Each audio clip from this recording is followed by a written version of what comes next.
Estas imágenes del antiguo Hospicio Provincial de León, un edificio que se extendía desde San Francisco, Santa Anonia hasta la trasera del Teatro Emperador, es lo único que queda de un hospicio encargado por el obispo Cuadrillero. Un centro que tenía un torno con campanilla donde eran abandonados los hijos del pecado en aquella época. Una madre soltera era con un bicho sarnoso despreciable, que eso en esta sociedad es muy bonito decir, hemos cambiado mucho, sí, pero las que lo sufrieron, esas madres que eran la vergüenza, siempre el pecado, la vergüenza lo llevaba la madre y el padre salía airoso. Este mecanismo preservaba la intimidad de la madre y su anonimato, y eran las monjas de la caridad las que se hacían cargo de esos niños. Les ponían nombre y los apellidos comunes, Blanco y Expósito. Nacían y los abandonaban y para no matarlos los metían por el torno y después los llamaban los hospiciados, que eran los que teniendo familia pero eran familia muy pobre, pues no podían atenderlos y entonces por beneficencia pública entraban también. Este lugar al que llegaron los niños de los hospicios de Astorga y Ponferrada cuando cerraron estuvo haciendo una función social y benéfica desde 1786 hasta 1955. Nadie me había hablado de mi madre, que me tuvo allí, que me dejó, y yo ahora entiendo por qué me dejó, porque no tenía posibilidad ninguna de haberme mantenido, ¿no? En esos años de posguerra cerró y años más tarde se derribaría para convertirse en el actual Conservatorio de Música o el edificio de Correos. La Puerta de la Reina se conserva en la actual Audiencia Provincial y el hospicio se trasladó a la carretera de Carvajal, al complejo de San Cayetano con el nombre de Residencia Infantil. Aquí se conservan las cadenas y las columnas que hacían de entrada en el viejo hospicio. El primer recuerdo que tengo es que nos mandaron quitar la ropa que traíamos y nos dieron una ropa igual para todos. Era un pantalón corto gris y una blusa azul y de cinto, fíjate, nos dieron un trozo de persiana. La ropa que traíamos era mejor, pero bueno, la tuvimos que dejar. Los niños de San Cayetano se dividían en 3 pabellones, para chicos hasta 21 años, la mayoría de edad, para chicas hasta los 23 y para los lactantes.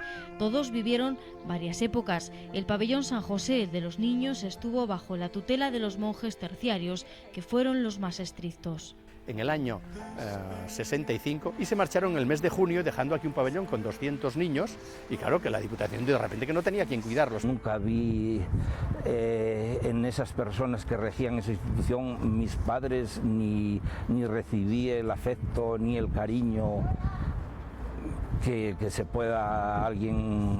alguien pueda decir que pudo encontrar. Yo no lo encontré.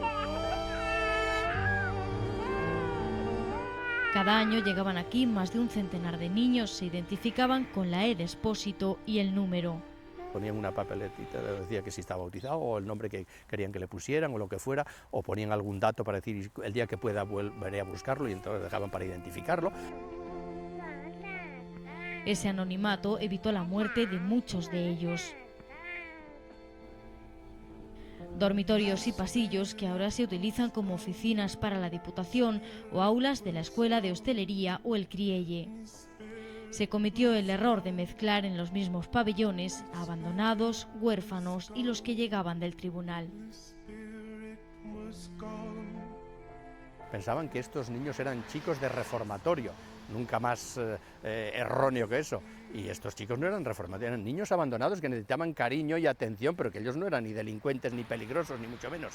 El volumen de hospiciados hacía muy difícil la vida en el centro, donde cabían 800 niños, a pesar de que la Diputación Provincial destinaba 4/5 partes de los recursos económicos a la beneficencia. En la Inclusa de Madrid entraban a lo mejor 2.000 niños y morían al año 1.900, a veces 2.000, porque es que no había leche para amamantarlos. Tenía un problema serio de la vista, como podéis ver.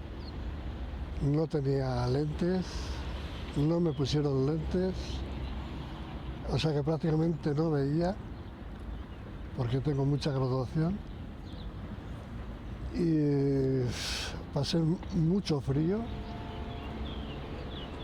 No hambre, pero sí necesidad de buenos alimentos.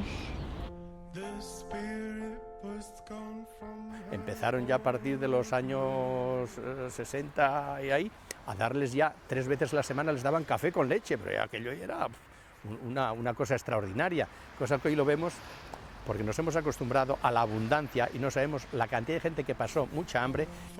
Había 12 nodrizas para 60 niños que eran enviados también a nodrizas en el exterior. Muchos se convertían en hermanos de leche. Mujeres de los pueblos que amamantaban a niños que eran del hospicio, porque aquí no podían alimentarlos, entonces allí, y ellas recibían un estipendio mensual. En 1956 entraron los jesuitas. Eso cambió por completo el cuidado de los menores.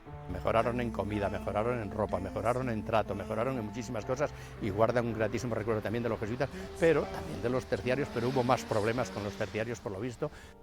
En el pabellón femenino eran las hijas de la caridad las encargadas de los cuidados. Muchos recuerdan con especial cariño a monjas como Sor Joaquina o Sor Gloria. No me avergüenza y es más, agradezco el haber pasado por ese centro, donde por lo menos nos dieron una cultura, nos dieron una formación. Es verdad, nos dieron algo para poder caminar por esta vida que bastante triste está.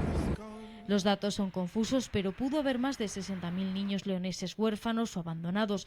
30.000 pasaron por San Cayetano. Llegaba un niño a la semana, hasta su cierre como residencia infantil en 1993. Muy pocos de esos niños fueron adoptados por nuevas familias, pero sí hay algunos que tuvieron suerte y una nueva vida. Pero es que los tenemos en Estados Unidos, en Alemania, en Italia, en Francia, en Suiza, tenemos repartidos por todo el mundo. Muchos regresan aquí para recordar zonas como el Salón de Actos o esta capilla donde se aprecia el lugar donde estaban las cruces.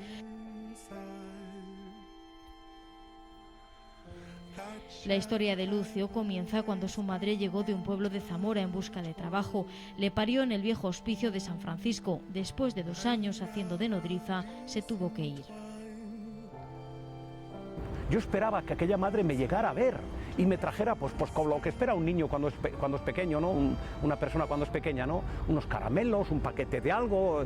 Es verdad, yo nunca recibí nada, nunca. Lo tenía que haber recibido mi madre, pero es que mi madre no tuvo medios, es verdad, era buena como ella sola. Él tuvo suerte cuando abandonó el hospicio, encontró trabajo en una empresa textil y comenzó una nueva vida. Para que no estuvieran tan encerrados aquí, sacarles hacia el instituto o hacia los colegios, hacia la formación profesional, para darles salida. No fue hasta años después, cuando abandonó el hospicio, cuando volvió a reencontrarse con su madre, a la que no le guarda rencor. Alejandro llegó con apenas 8 años al hospicio con otros 2 hermanos. Mi madre quedó viuda, que murió mi padre después de una operación de corazón. Mi padre era minero. Quedó viuda con 4 hijos y embarazada. Recuerda cómo eran los días en el hospicio con una educación religiosa y estricta.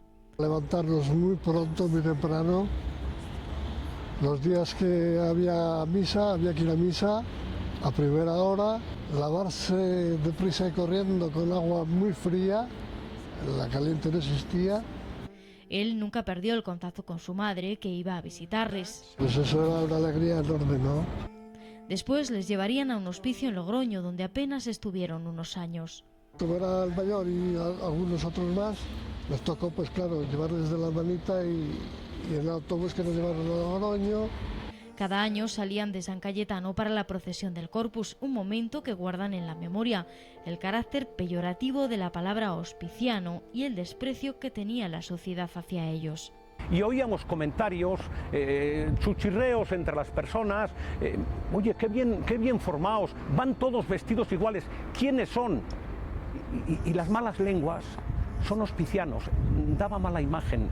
Vicente se quedó sin padres muy pequeño, murieron a causa de un rayo.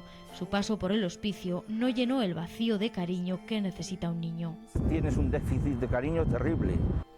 Otros que fueron abandonados siguen buscando sus raíces, un proceso en el que siguen encontrando todo tipo de trabas.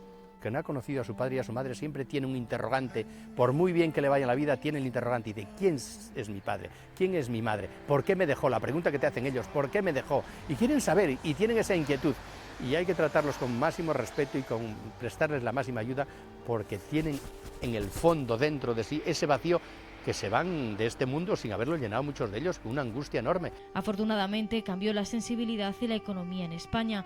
Después llegaron los pisos de acogida de menores y en la actualidad son los servicios sociales los que se encargan de los casos de abandono u orfandad, aunque la historia de lugares como este no se olvidará.